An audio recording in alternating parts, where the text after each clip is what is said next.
ॐ स्थापकाय च धर्मस्य सर्वधर्मस्वरूपिणे अवतारवरिष्ठाय रामकृष्णाय ते नमः। जननीं शारदां देवीं रामकृष्णं जगद्गुरुं पादपद्मे तयोश्रित्वा प्रणमामि मुहुर्मुहुः। नमः श्रीयतिराजाय विवेकानन्दसूरये सच्चित्सुखस्वरूपाय स्वामिने तापहारिणे।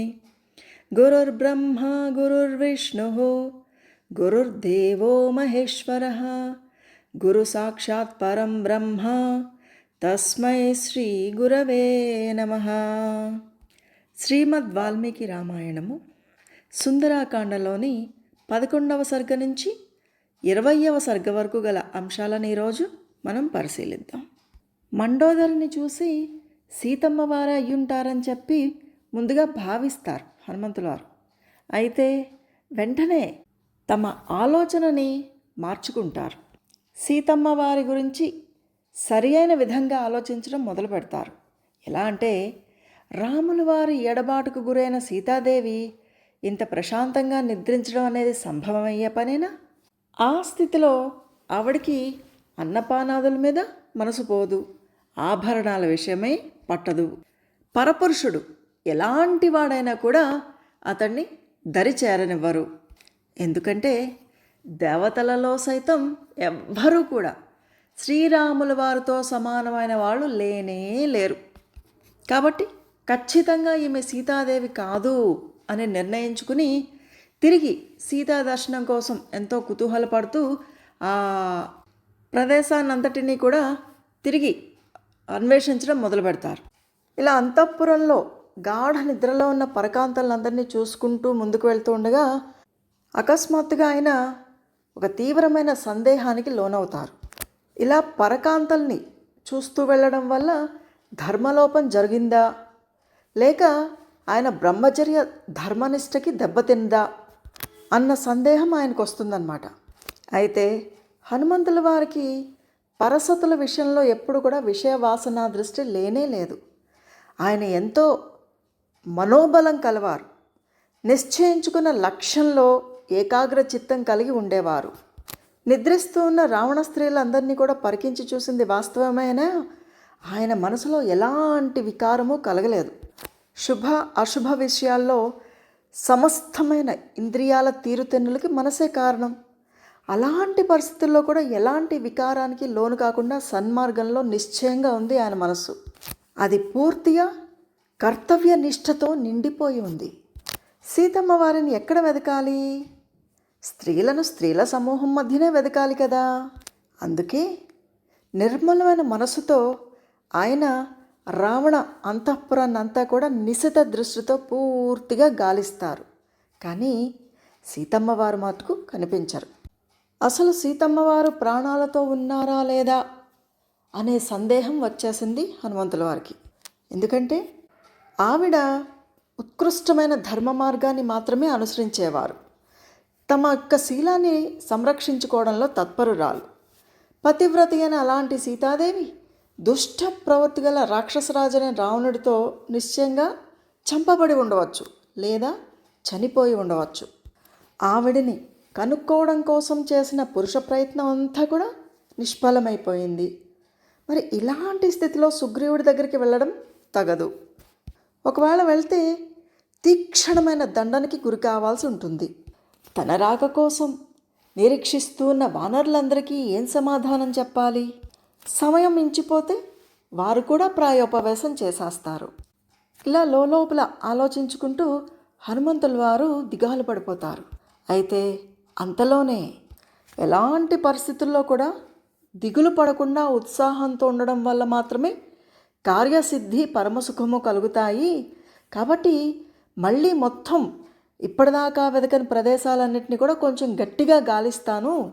అన్ని సందర్భాల్లో కూడా ఉత్సాహాన్ని కలిగి ఉండడమే శ్రేయస్కరము. అదే మానవుల కార్యాలను సఫలం చేస్తుంది. ఇంకొకసారి దిగులు పడకుండా చాలా గట్టిగా ప్రయత్నిస్తాను, ఇప్పటి వరకు వెతకని ప్రాంతాలన్నిటిని కూడా గాలిస్తాను అని భావించుకుంటూ హనుమంతుల వారు అన్ని ప్రదేశాల్ని, రావణ అంతఃపురంలోని అసలు వెదకని స్థలమే లేదు, ప్రతి అంగుళాన్ని కూడా గాలిస్తారు. అయినా కానీ సీతమ్మ వారు కనిపించకపోయేసరికి రకరకాల ఆలోచనలు ఆయన్ని చుట్టుముట్టేస్తాయి. బహుశా రావణుడు సీతామాతని అపహరించుకుని లంకకి తీసుకొచ్చే ప్రయత్నంలో చాలా రాముల వారు ఎక్కడ తనని తరుముతారో అన్న భయంతో వేగంగా వచ్చి ఉండవచ్చు. దాంతో ఆవిడ మధ్యలోనే సముద్రంలో పడిపోయి ఉండవచ్చు, లేదా కిందనున్న అపారమైన సాగరాన్ని చూసి భయంతో గుండె పగిలిన వారయ్యి సముద్రంలో పడిపోయి ఉండవచ్చు, లేదా తన శీలాన్ని రక్షించుకునే ప్రయత్నంలో నీచుడైన ఈ రావణాసురుడిచే భక్షించబడి ఉండవచ్చు. సౌశీల్యవతి అయిన సీతాదేవిని చూసి రావణుడి భార్యలు అసూయగ్రస్తులై ఆమెను భక్షించి ఉండవచ్చు. ఇలాంటి వార్తని రాముల వారికి తెలపడమూ దోషమే, తెలపకుండా ఉండడము దోషమే. ఇప్పుడు కర్తవ్యం ఏమిటి? సీతాదేవి జాడని తెలుసుకోకుండా వెనక్కి వెళ్తే ఇంత శ్రమపడి సముద్రాన్ని లంఘించడం వ్యర్థం, లంకలోకి ప్రవేశించడము, రాక్షసులను చూడడము కూడా వ్యర్థమే. ఈ స్థితిలో కిష్కిందలో అడుగు పెడితే సుగ్రీవుడు, తోటి వానరులు, రామలక్ష్మణులు ఏమంటారో? సీతాదేవి కనిపించలేదు అనే అప్రియ వచనాన్ని శ్రీరాముల వారితో పలికితే వెంటనే ఆయన జీవితాన్ని చాలించేస్తారు. అది భరించలేని లక్ష్మణుడు, భరతుడు, శత్రుఘ్నుడు, కౌసల్య, సుమిత్ర, కైకేయి, ఇంకా అయోధ్యావాసులు, అలాగే శ్రీరాముల వారికి ప్రియమిత్రుడైన సుగ్రీవుడు, అతడిని అనుసరిస్తూ అతడి భార్యలు, వానరులు అందరూ కూడా ప్రాణాలను త్యజించేస్తారు. కిష్కిందకి వెళ్లకుండా నేను ఇక్కడే ఉండిపోతే శుభవార్తతో హనుమంతుడు తిరిగి వస్తాడు అనే ఆశతోనైనా వాళ్ళందరూ కూడా జీవిస్తారు.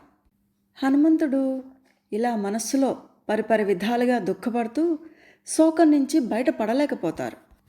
అలాంటి పరిస్థితుల్లో మహావృక్షాలతో నిండిన అశోకవనం ఎదురుగా కనిపిస్తుంది. దాన్ని ఇప్పటివరకు ఆయన వెతకలేదు. సీతమ్మ వారు అక్కడ ఉండొచ్చేమో అనే ఉద్దేశంతో ఆ అశోకవనంలోకి ప్రవేశించడానికి ఉద్యుక్తులవుతారు. సీతారామ లక్ష్మణులకి, రుద్రునికి, ఇంద్రుడికి, యమునికి, వాయుదేవులకి, సూర్యచంద్రులకి, మరుద్దేవతలందరికీ కూడా నమస్కారాలు చేసి అనంతరం రావణుడి భవనం మీద నుంచి అశోకవన ప్రాకారం మీదకి దుముకుతారు. అది ఒక ప్రత్యేకమైన ఉద్యానవనంలా కనిపించింది. దానికి రక్షణ కూడా చాలా కట్టుదిట్టంగా ఉంది. ఖచ్చితంగా ఇక్కడ సీతమ్మ వారు ఉంటారు అనే నిశ్చయానికి వస్తారు. ఆ ఉద్యానవనము అత్యంత రమణీయంగా, మనోహరంగా ఉంది. అందమైన బావులు, మెట్లు, కృత్రిమ పర్వతాలు, నదులు, పొదరిళ్ళు, జలపాతాలు, ఆటలాడే అందమైన పక్షులు, ఈ దృశ్యాలన్నీ చూసేసరికి హనుమంతుల వారికి చాలా ఆనందమైందనమాట. సీతాదేవి బ్రతికుంటే ఖచ్చితంగా ఈ అందమైన ఉద్యానవనానికి వచ్చి తీరుతారు. ఒంటరిగా రాముల వారిని ధ్యానం చేసుకోవడం కోసము ఈ స్థలాన్ని ఖచ్చితంగా ఎన్నుకుంటారు. అందమైన చెట్లు, తీగలు ఉన్న వనంలో సంచరించడం సీతాదేవికి చాలా ఇష్టమని కదా రాముల వారు చెప్పారు.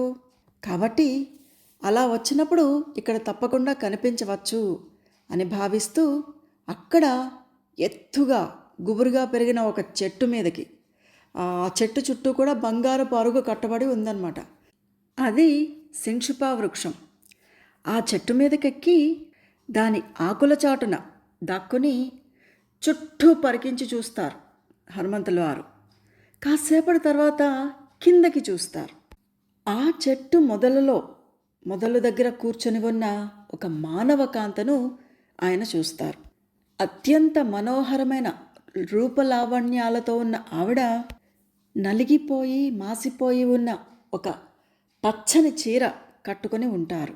ఆవిడ ముఖ సౌందర్యము దుఃఖం వల్ల నలిగి పొగ కమ్మిన జ్వాలలాగా కనిపిస్తూ ఉంది. ఆవిడ మాటిమాటికి నిట్టూరుస్తూ ఉన్నారు.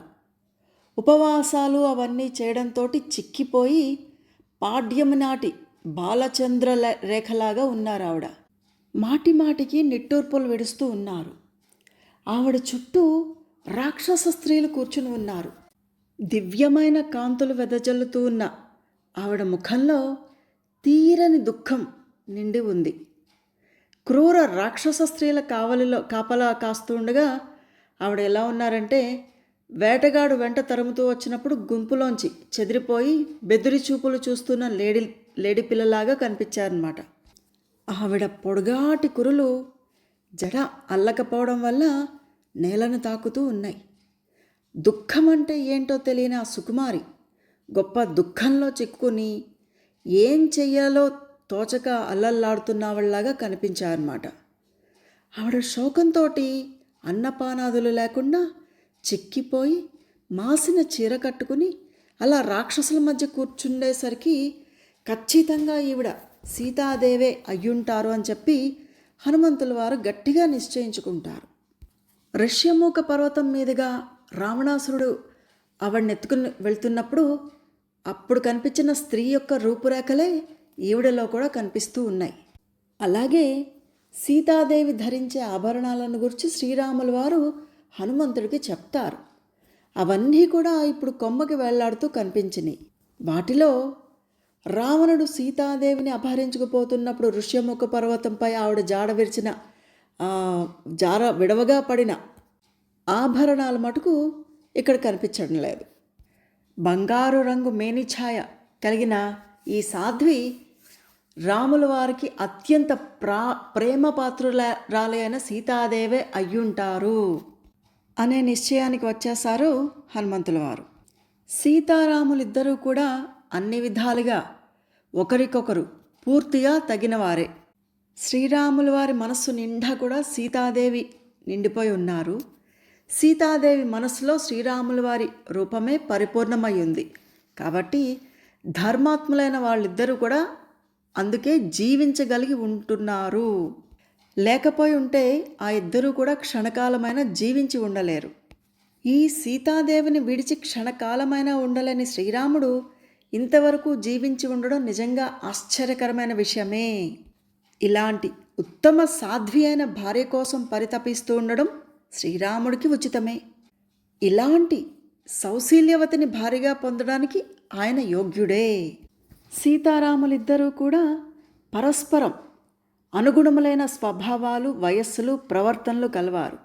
ఇద్దరూ కూడా సద్వంశ సంజాతులు. ఈ సీతాదేవి కారణంగానే మహాబలుడైన వాలి వధించబడ్డాడు. రావణుడితో సమానుడైన కబంధుడు కడతేర్చబడ్డాడు. విరాధుడు కూడా హతమార్చబడ్డాడు. అలాగే భయంకరమైన కృత్యాలను చేసే 14,000 మంది రాక్షసులు శ్రీరాముల వారి యొక్క బాణ పరంపరకి బలయ్యారు. ఖరదూషణ త్రిశురులు నేలపాలయ్యారు. ఈమె కారణంగానే సుగ్రీవుడికి దుర్లభమైన వానర రాజ్యము ప్రాప్తించింది. ఒకవేళ శ్రీరాముల వారు సంకల్పిస్తే సీతాదేవి కోసం సముద్ర వలయితమైన ఈ భూమండలాన్నే కాదు, సకల లోకాలని కూడా తలకిందులు చేసేస్తారు. అలా చేయడం యుక్తమే. శ్రీరాముడికి ముల్లోకాలపై రాజ్యాధికారం పొందడం ముఖ్యమా, సీతాదేవిని పొందడం ముఖ్యమా అని ఆలోచిస్తే త్రిలోకాధిపత్యమంతా కూడా సీతాదేవి యొక్క ఔన్నత్యం ముందు 16వ వంతు కూడా సరిపోదు. ఆవిడ తన భర్తపై గల అపరిమితమైన అనురాగం కారణంగా సకల భోగభాగ్యాలని, ఆత్మీయులని అందరినీ విడిచిపెట్టి వనవాస కష్టాలని సైతం పరిగణించకుండా అరణ్యవాసంలోకి అడుగుపెట్టారు. దుష్ట రావణుడు పెడుతున్న కష్టాలన్నిటినీ కూడా తట్టుకుంటూ తన శీల సంపదని సంరక్షించుకుంటున్న ఈ సీతాదేవిని చూడడం కోసం రాముల వారు ఎంతో తహతహలాడుతున్నారు. భర్తకి దూరమైన సీతాదేవి కూడా తన భర్తని చేరుకోవాలనే కోరికతో మాత్రమే ప్రాణాలను చిక్కబట్టుకుని ఉన్నారు. కాబట్టి ఈవిడ ఖచ్చితంగా సీతాదేవియే అని గట్టిగా నిశ్చయించుకుని హనుమంతుల వారు ఆ వృక్షం పైనే ఉండిపోతారన్నమాట. ఆ తర్వాత హనుమంతుడు సీతాదేవిని మరింత స్పష్టంగా చూడాలని చెప్పి దృష్టిని అటువైపుకి ప్రసరింపచేస్తారు. అప్పుడు ఆయనకి అక్కడికి దగ్గరలోనే భయంకరమైన ఆకారాలతో ఉన్న రాక్షస స్త్రీలు కనిపించారు. వారి ఆకారాలన్నీ కూడా అత్యంత వికృతంగా ఉన్నాయి. ఒక ఆమెకి ఒకటే కన్ను, ఇంకొక ఆమెకి ఒకటే చెవి. కొందరికి చెవులు లేవు, కొందరికి ముక్కులు లేవు. కొందరికి ముక్కులు తలవైపు వంగి ఉన్నాయి, కొందరికి తల వెంట్రుకలే లేవు. కొందరికి తలకు మించిన తలకట్టు, కొందరికి వేలాడే బాణ పొట్టలు. కొందరు తాడి చెట్టు ప్రమాణంలో ఉన్నారు, మరికొంతమంది పంది ముఖంతో ఉన్నారు. కొందరిది పులి ముఖం, మరికొందరిది మేక ముఖము, కొందరిది నక్క ముఖము, కొందరిది బర్రె ముఖము.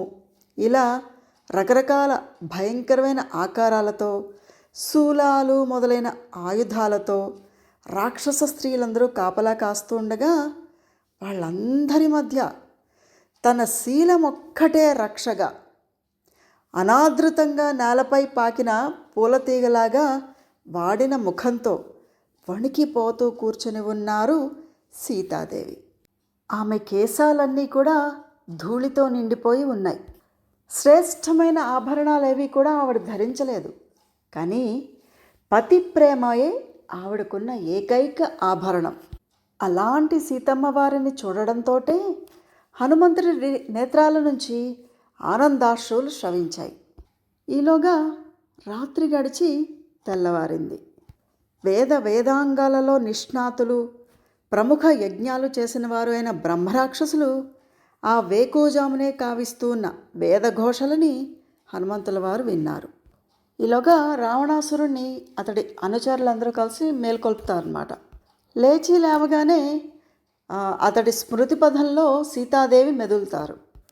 మదోన్మత్తుడైన ఈ రావణాసురుడు తన కామాతిరేకాన్ని అణుచుకోలేక వెంటనే అశోకవనంలోకి ప్రవేశిస్తాడు. అతడి ప్రియ భార్యలందరూ కూడా అతడి పట్ల ఉన్న ఆదరాభిమానంతో అతడిని అనుసరిస్తూ వాళ్ళు కూడా ఇక్కడికి వస్తారన్నమాట. మహా తేజశాలి అయిన హనుమంతుడు రావణుడి యొక్క చేష్టలని గమనించడం కోసం ఎవ్వరికీ కనపడకుండా మరికొంచెం ఒదిగి ఆకుల మాటను దాక్కుంటారన్నమాట.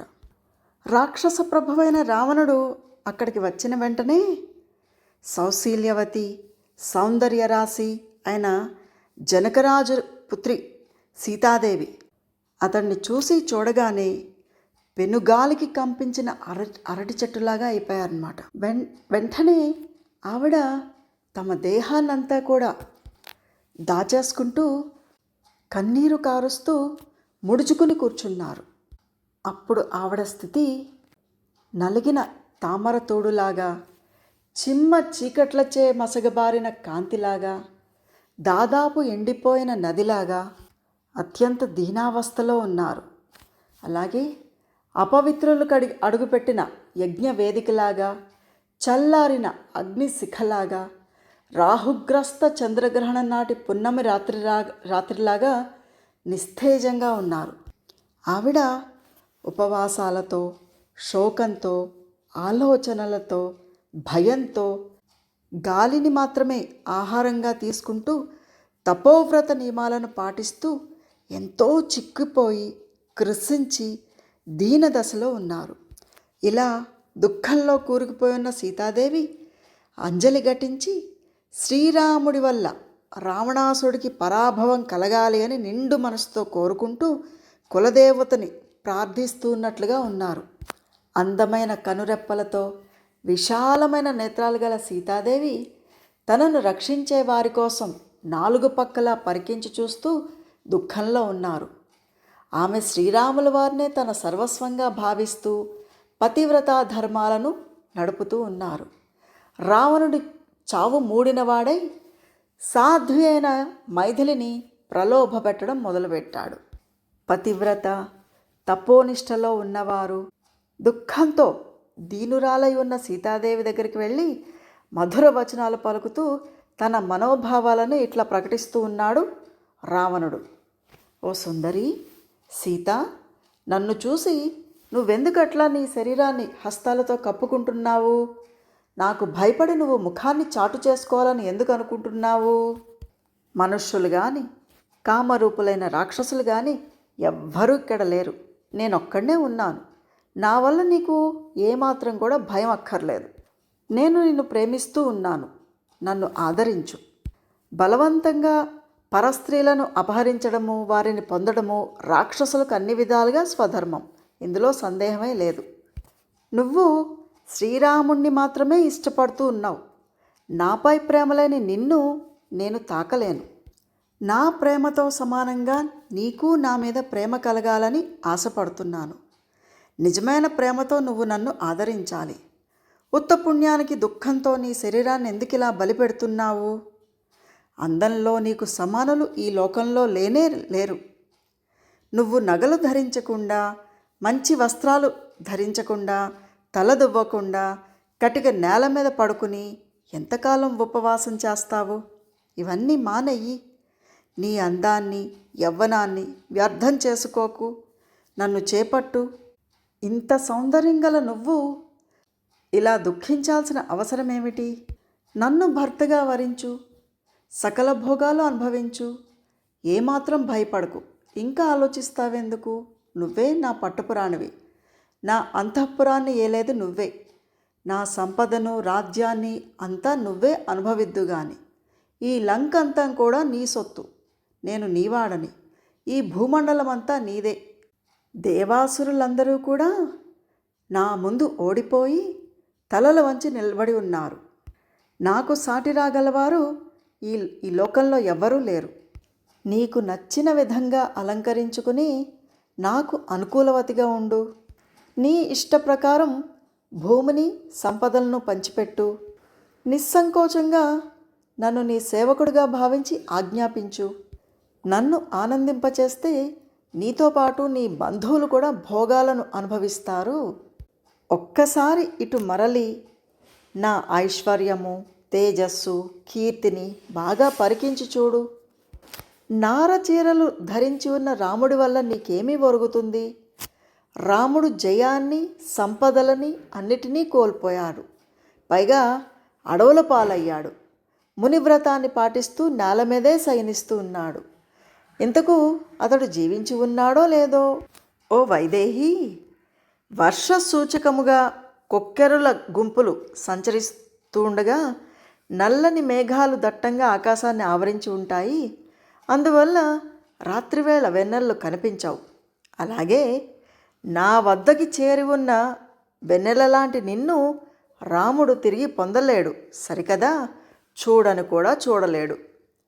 బలశాలి అయిన హిరణ్యకశిపుడు ఇంద్రగ్రస్తమైన తన భార్యను తిరిగి పొందాడు.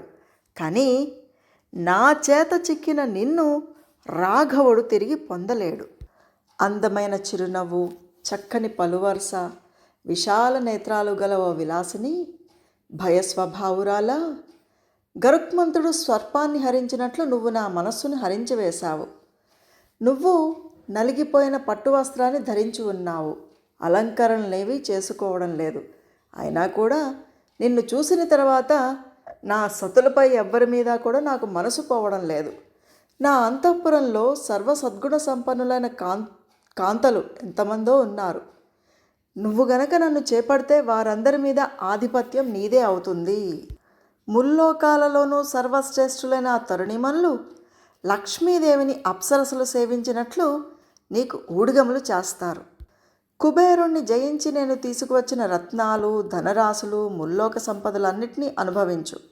తపస్సు, బలపరాక్రమాలు, సంపదలు, తేజస్సు, కీర్తి ప్రతిష్టలు మొదలైన వాటిలో ఏ విషయంలోనూ కూడా రాముడు నాతో సమానుడు కాలేడు, కాడు కూడా.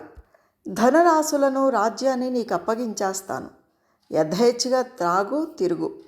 నాపై ప్రేమ చూపించు. అంతేకాదు, నీలాగే నీ బంధుగణాలందరూ కూడా హాయిగా ఆనందించవచ్చు. ఓ భయస్వభావురాలా, మేలిమి బంగారు ఆభరణాలను ధరించి నాతో విహరించు అంటూ దుష్టుడు, క్రూరుడు అయిన రావణాసురుడు తన కామాతురతను వెల్లడి చేస్తూ సీతమ్మ వారిని ప్రాధేయపడుతూ ఉంటాడు. ఇక్కడితో 20వ సర్గ పూర్తయినది. హరి ఓం తత్సత్. శ్రీరామకృష్ణార్పణమస్తు.